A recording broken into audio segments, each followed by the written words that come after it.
ఉప్పు కారం లేకుండా ఈ చప్పుడు తిండి ఎలా తింటున్నారో నాకు అర్థం కావట్లేదమ్మా. ఒక్క పూట ఉప్పు తక్కువైతే మా మామ నా మొఖం మీద ఉమ్మేస్తాడు. ఈ బ్రతుక్కి రుచులెందుకు రావులమ్మా? తీపైనా చేదైనా పులుపైనా కారమైనా అన్నీ ఒకటే. అందుకే ఈ చప్పుడు తిండి. అంతేలే అమ్మా, అంతే. ఎన్ని జన్మలెత్తినా ఆడదానిగా మాత్రం పుట్టకూడదమ్మా. ఒక చిన్న తప్పు చేసినా జీవితాంతం బాధపడాల్సి వస్తుంది. లేకపోతే బిడ్డను కని కూడా చూసుకునే అదృష్టం లేకుండా పోయింది మీకు. రావులమ్మా. అవునమ్మా, మొన్న ఈ మధ్య మీ పాపను బళ్ళే వేశారు. ఎంత ముద్దుగా ఉందనుకున్నారు? బొద్దుగా అందంగా ఉంది. దేనికైనా అదృష్టం ఉండాలమ్మా. ఏమిటి నా మీనా? మీనా అప్పుడే పడికెళ్తుందా? అవునమ్మా.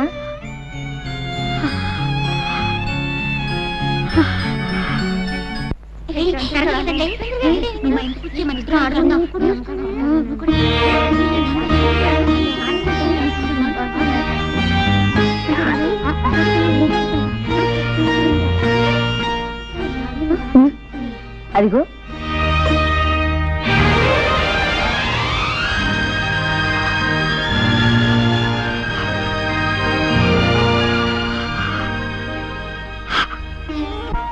అలా చూస్తావేంటి? అడ్డు తప్పుకో.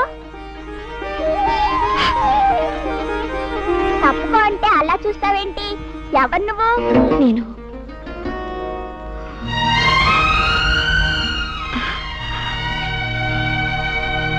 నేను నేను అంటే చెప్పావు. నేను నేను మీ అమ్మనమ్మా. మా అమ్మ ఇంటి దగ్గరే ఉందిగా, అమ్మనంటావేంటి? అదేనమ్మా, నేను నేను మీ పెద్దమ్మని. ఓహో అలాగా. పాపా, నువ్వు చాలా మంచిదానివి. నాతో ఇంటికి వస్తావా?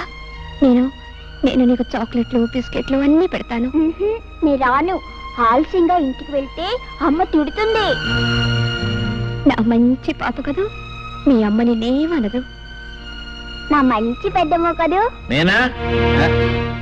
జానకి నువ్వా? మాస్టారు, నేను ఇలా రావడం తప్పని నాకు తెలుసు. కానీ కన్న తల్లిగా మనసు చంపుకోలేకొచ్చాను. కాసేపు పాపనింటికి తీసుకెళ్తాను. కాదనకండి మాస్టారు. నీ బిడ్డను ముద్దాడడానికి ఇంకొకరు చేతులెత్తి నమస్కరించి ప్రాధేయపడవలసి వచ్చింది. ఏం చేస్తాం? తీసుకెళ్ళి వెళ్ళమ్మా, వెళ్ళు. వెళ్ళనా తాతయ్య? వెళ్ళమ్మా, వెళ్ళు. నాకు బిస్కెట్లు పెడతావా? తప్పకుండా పెడతాను. వస్తాను మాస్టారు. వెళ్ళు. అమ్మా.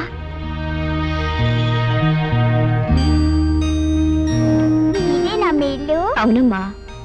బాగుందా? చాలా బాగుంది. ఏం చదువుతున్నావమ్మా? 1వ తరగతి. నీకు ఆలు అన్నీ వచ్చా? ఓ, నాకు ఆలు ఈలు అన్నీ వచ్చు. అది సరే, నాకు బిస్కెట్లు పెడతానన్నావు, పెట్టవా? ఎందుకు పెట్టను? అన్నీ పెడతాను.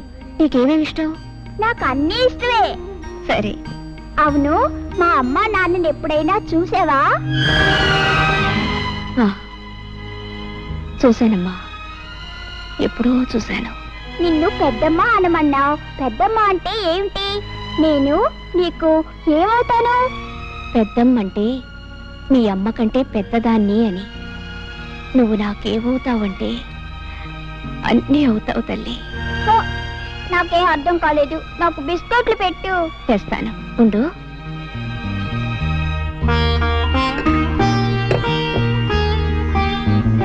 ఇదిగోమ్మా, తిను. ఇవన్నీ ఇంటికి తీసుకెళ్ళనా? వద్దమ్మా, మీ అమ్మ తిడుతుంది. ఇక్కడే తిను. సరే పెద్దమ్మా, నువ్వు కూడా తిను. నాకొద్దమ్మా, నువ్వు తిను.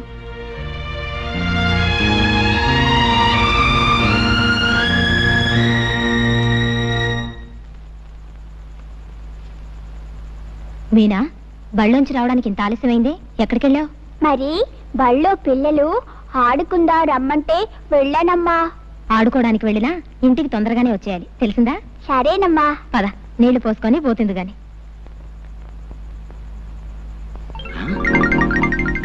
ఏమిటే వీధి గుమ్మల్లో అభిసారికలా నిలబడ్డావు? లోపలికెళ్ళు. అది కాదండి, మన అబ్బాయి ముద్దు కృష్ణ ఇంతవరకు రాలేదేమిటా అని చూస్తున్నాను. వాడెక్కడికి వెళ్తాడులేదే, నువ్వు లోపలికెళ్ళు. ఇప్పటికే చాలా మంది దిష్టి పెట్టేసి ఉంటారు.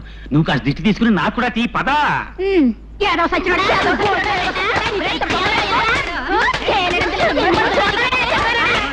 ఆగండి ఆగండి ఆగండి అమ్మా, ఏం జరిగింది? ఎందుకు ఈ పసివాడిని గొడ్డును బాధినట్టు బాగుతున్నారు? ఆడవాడు దానం చేస్తుంటే తడికి సందులను చూస్తున్నాడు. పెద్ద మగాళ్ళ కన్ను కొడుతున్నాడు. అన్ని తండ్రి బుద్ధులే. ఇది కత్తి బుద్ధి చెప్పు. ఎరా ముద్దు, వాళ్ళు చెప్పిందంతా నిజమా? స్నానం చేస్తుంటే తడికి సందులను చూసావా? ఆడాళ్ళ కన్ను కొట్టావా? అమ్మ నా కొడక, నువ్వు నిజంగా నా కొడుకువేరా? నా పరువు నిలబడతావరా నా కొడక్క? ఏమేవు ఒకసారి లేరా? సింహం గడుపున సింహమే పుడుతుంది, కృష్ణుడి గడుపున కృష్ణుడు పుడతాడు, కానీ రావుడు ఎందుకు పుడతాడు? మరీ అంత మురిసిపోకండి. జరిమానాల కింద మీరు సగం తగలేశారు, మిగతాది ఇడు తగలేస్తాడు. పదరా పదా. సర్వే జనా ఎవరు లేరుగా, ఎందుకు అనవసరంగా?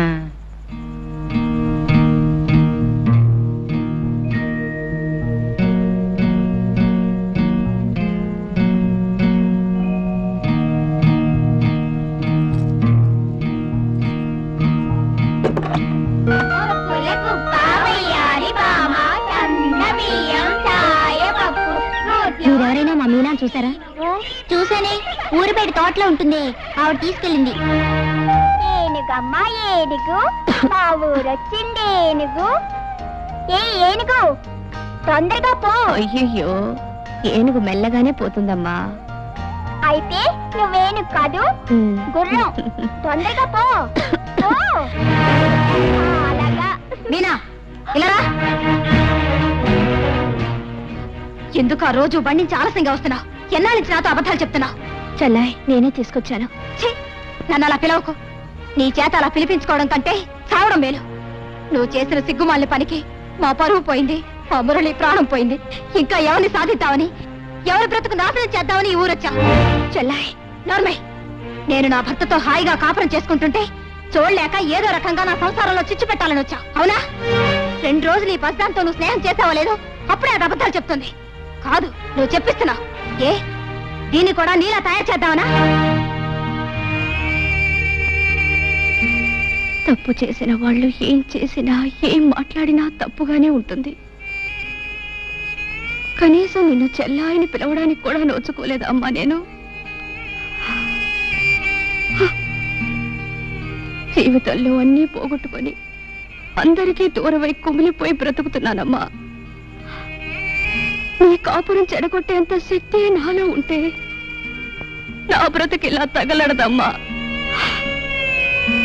నా కన్న బిడ్డని కళ్ళారా చూసుకొని బ్రతుకుదామని వచ్చాను, అంతేగాని నువ్వేం చెప్పక్కర్లేదు. నువ్వే ఉద్దేశంతో ఈ ఊరొచ్చావో నాకు తెలుసు. ఎలాగైనా బావను కలుసుకొని బుట్టలో వేసుకుందావు, అంతేగా? చూడు, బావుతో నువ్వు మాట్లాడావని తెలిస్తే మరుక్షణం నువ్వు చూసేది నా శవాన్నే. మీరా పుస్తకాలు తీసుకుని రా.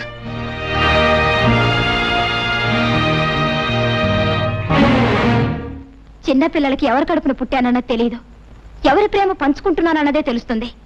వాళ్ళనే అమ్మ అని పిలుస్తారు, గుర్తుంచుకో. మీనా నా కూతురు.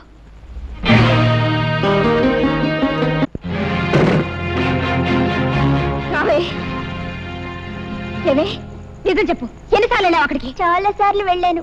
ఎందుకెళ్ళావు? ఎందుకెళ్ళావే? కొడతావేంటి? పెద్దమ్మ పిలిస్తే వెళ్ళాను. ఏ తప్ప? పెద్దమ్మ ఎవతే నీకు పెద్దమ్మ? మళ్ళీ ఎప్పుడైనా దాన్ని అలా పిలిచావంటే చంపుతాను. అసలు ఎందుకు వెళ్ళావు దానింటికి? పెద్దమ్మ పిలిస్తే వెళ్ళాను.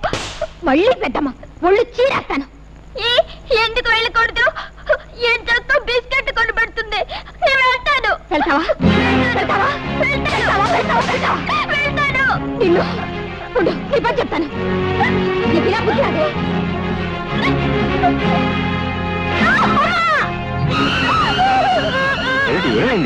చూడదా, ఇది దొంగతనంగా రోజు ఆ శనిగ్రహం ఇంటికి వెళ్తోంది. వెళ్ళొద్దంటే వెళ్ళలేదు, అందుకే వాత పెట్టాను. నువ్వు స్వార్థమేనా? పసిబిడ్డ తెలియజేస్తే దానికి ఎంత పని చేస్తావా? అవునులే, నీకన్నా బిడ్డ అయితేగా.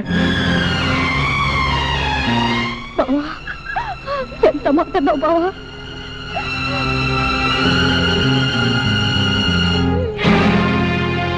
జ్యోతి, జ్యోతి, ఏమిటి ఏమిటి పని? ఇది నాకు బాధగా లేదు బావా, కానీ నువ్వు ఇప్పుడు అన్నావే అది నా బిడ్డ కాదని. ఆ మాటే నాకు బాధగా ఉంది. ఇది నా కూతురు కాదా బావా? నువ్వు ఆ మాట అనే వరకు అసలు నాకు ఆ విషయమే తెలియలేదు. ఇన్ని రోజులు ఇది నా కన్న బిడ్డ అనుకుంటున్నాను. ఏ బావా, ఇది తప్పు చేస్తే శిక్షించే అధికారం నాకు లేదా? చెప్పు బావా, చెప్పు.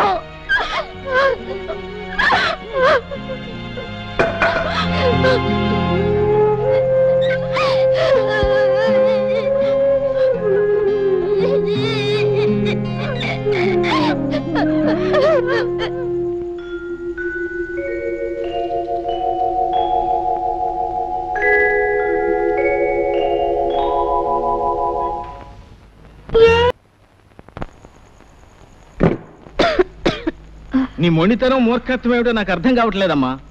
రాసిచ్చిన మందులు వాడకపోతే ఏ డాక్టర్ అయినా ఏం చేయగలరు చెప్పండి? ఏ మందులు వాడే ఉద్దేశం లేనప్పుడు ఇలా 10 రోజులకు ఒకసారి నేను రావటం దేనికి, పరీక్ష చేయటం దేనికి? ఎందుకో చెప్పనా డాక్టర్, చావుకి ఎంత దగ్గర పడుతున్నానో తెలుసుకోవడానికి. ఇలా అయితే చావు ఇంకెంతో దూరంలో ఉండదమ్మా. అయినా మీకు ఇదేం కోరిక? చావాలని కోరుకోవడం కూడా ఓ రకం రోగమే. ఆఖరిసారిగా చెబుతున్నాను, మీరు మందులు వాడకపోతే చాలా ప్రమాదం.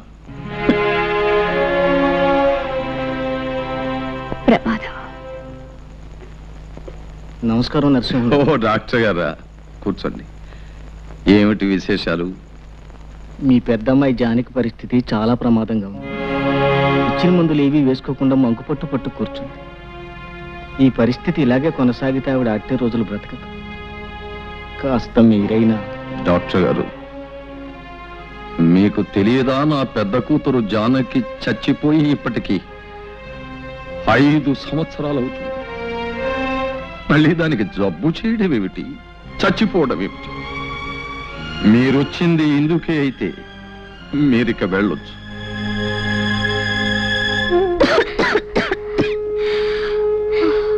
ఏమిటి ఏమిటి ఇది? ఇన్నాళ్ళు నిన్ను చూసే వెళ్ళలేకపోయినా కనీసం దగ్గరలో ఉన్నావున్న తృప్తితో ఉన్నాను. నువ్వు ఇలా ఆరోగ్యం పాడు చేసుకుని. అమ్మా, నిజంగా నా మీద కోపం లేదా అమ్మా? కడుపు చించుకు పుట్టిన బిడ్డలు తప్పు చేస్తే కన్నవాళ్ళకుండేది కోపం కాదమ్మా, కడుపు కోత. అమ్మా, ఇన్నాళ్ళు ఊరి చివర నేను ఒంటరిగా బ్రతికింది ఎందుకో తెలుసా? ఎప్పటికైనా నువ్వు దయదలిచి నా దగ్గరకు వస్తే ఓ నిజం చెబుదామని. ఏమిటమ్మా అది?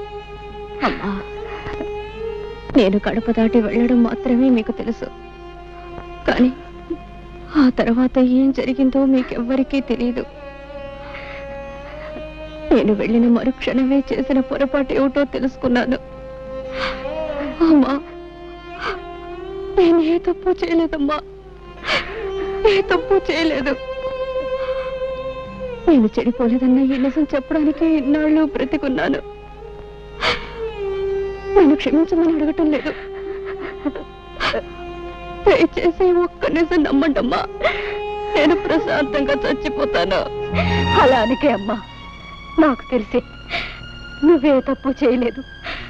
నా కడుపును పుట్టిన బిడ్డలు ఏ తప్పు చేయరని నాకు తెలుసమ్మా, నాకు తెలుసు.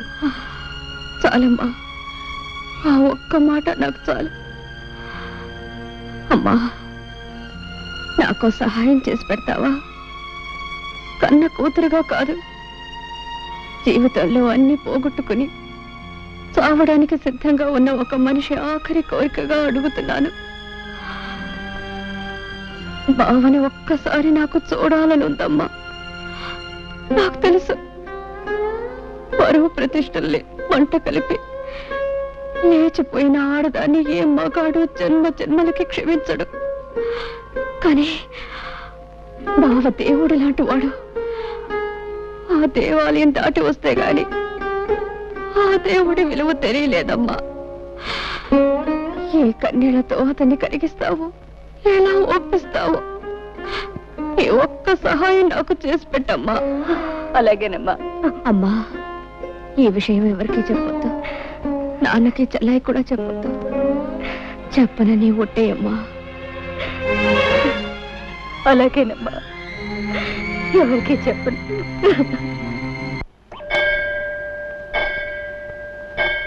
అత్తయ్య, మాట్లాడాలన్నావట?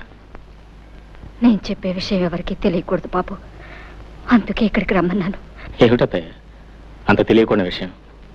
అదే అదే నీకు ఎలా చెప్పాలో తెలియటం లేదు బాబు.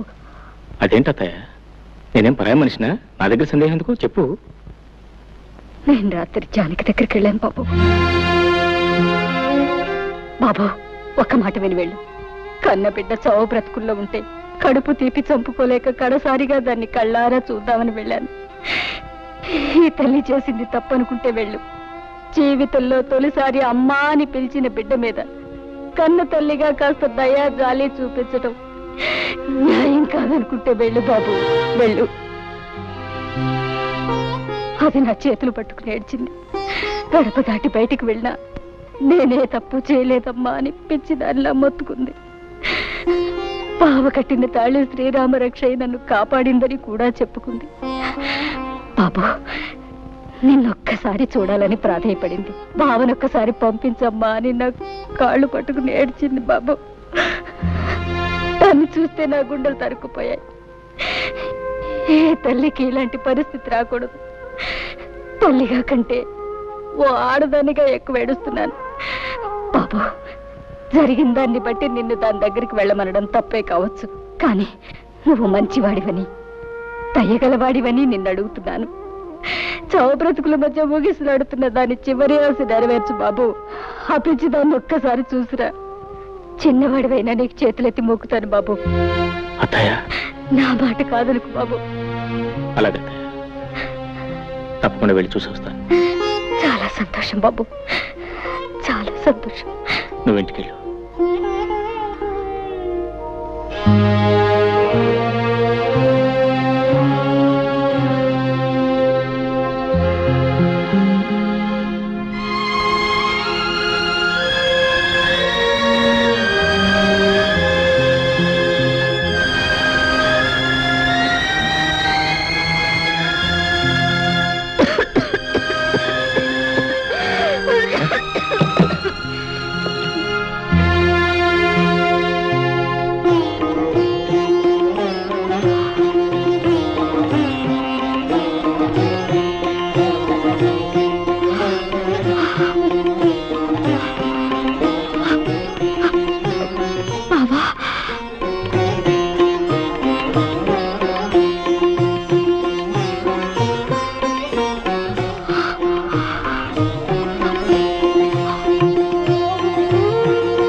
జీవితాంతం నీకు తోడుగా ఉంటానని అగ్ని ముందు ప్రమాణం చేశాను.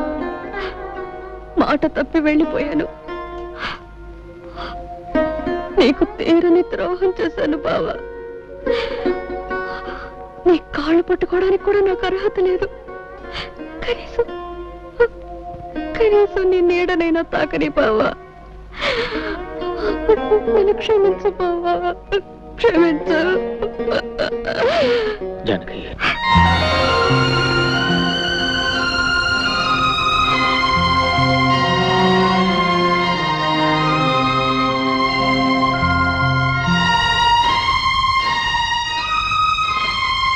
బావా, నన్ను పేరు పెట్టి పిలిచావా? ఒక్కసారి ఇంకొక్కసారి నన్ను అలా పిలు బావా. జానకి, చాలు బావా, చాలు. మళ్ళీ నీ నోటితో అలా పిలిపించుకుంటాను అనుకోలేదు. జానకి, బావా, మనస్ఫూర్తిగా నన్ను క్షమిస్తున్నావా? జానకి, చేసిన తప్పు తెలుసుకుని పశ్చాత్తాపడేవాళ్ళని ఆ భగవంతుడు కూడా క్షమిస్తాడు. అత్త ఎంత చెప్పింది? అయితే నువ్వు నన్ను నమ్ముతున్నావా బావా? నిజంగా నేను చెడిపోలేదు బావా. నాకు తెలుసు జానకి, జానకి పవిత్రమైందని నాకు తెలుసు.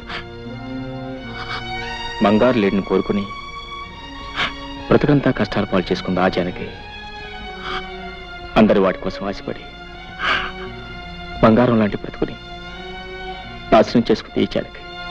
నాకే శిక్ష చాలదు బావా. దేవుడి లాంటి నీకు చేసిన ద్రోహానికి నాకే శిక్ష చాలదు. ఇంకా అనుభవించాలి, 7 జన్మలకి అనుభవించాలి బావా. జానకి, ఆడది చిన్న తప్పు చేసిన జీవితం నాశనం అయిపోతుందని చెప్పడానికి నీ బ్రతికే ఒక ఉదాహరణ. ఈ నెమ్మది, ఈ ఆలోచన నీకు అప్పుడే ఉంటే నీ జీవితం ఇలా ఉండేది కాదు. ఇలా ఒంటరిగా దిక్కులేని దానిలో పడి ఉన్న నిన్ను చూస్తూ ఉంటే. పోన్లే బావా, నాకిలా జరగవలసిందే.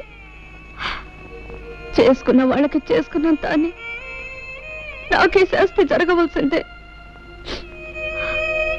నాకు దొరికిన సౌభాగ్యాన్ని, సంతోషాన్ని నేనే దూరంగా విసిరేసుకున్నాను. నా కాపురాన్ని నా చేతులతో నేనే నాశనం చేసుకున్నాను. కళ్ళు మూసుకుపోయి కట్టుకున్న నిన్ను కన్న బిడ్డని కాదని వెళ్ళిపోయాను. ఇదంతా నా కర్మ బావా, ఇదంతా నా కర్మ. బావా, నేను నిన్ను మాట అడుగుతాను, కాదనవు కదా? ఏమిటో జానకి? బావా, నేనింక ఎక్కువ కాలం బ్రతకను.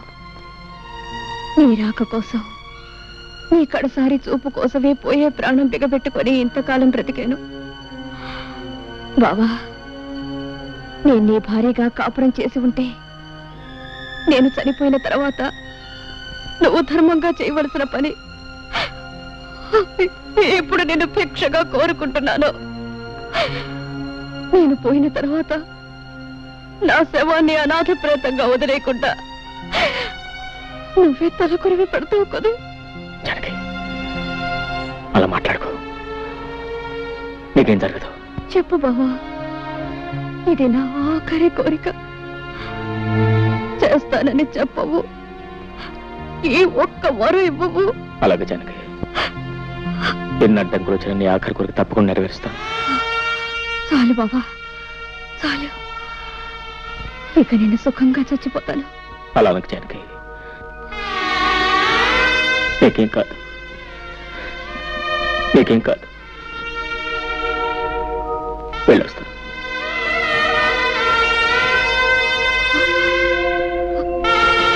బావా, ఏం లేదు. ఆఖరిసారిగా నేను మళ్ళీ చూడాలనిపించింది, అంతే. ఉంటాను బావా.